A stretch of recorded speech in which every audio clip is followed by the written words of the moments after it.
అహ్మదాబాద్లో టేకాఫ్ అయినటువంటి flight London వెళ్లాల్సి ఉంది. అయితే A171 అనే ఈ ఫ్లైట్ ప్రస్తుతానికి టేకాఫ్ అయినటువంటి కేవలం 7 నిమిషాల్లోనే సాంకేతిక లోపాల కారణంగా క్రాష్ అయిపోయింది. దాదాపు 242 మంది ప్రాణాలు దుర్మరణం పాలైన సంగతి ఇప్పుడిప్పుడే తెలుస్తుంది. ఇది బ్రేకింగ్ న్యూస్ అని చెప్పుకోవచ్చు.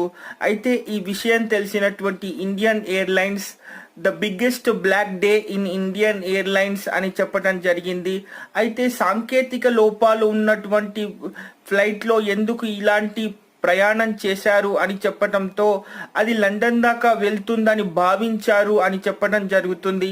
అయితే కొంచెం తొందరపాటు వల్ల దాదాపు 242 ప్రాణాలు గాల్లో కలిసిపోయాయి. సో ఇలాంటి విషయాలు అనేటివి ఎప్పుడూ చాలా రిస్కీగా ఉంటాయి. మరి ప్రస్తుతానికి ఒక చిన్న పొరపాటు వల్ల దాదాపు 242 మంది ప్రాణాలు పోయాయని చెప్పుకోవచ్చు. బాయ్.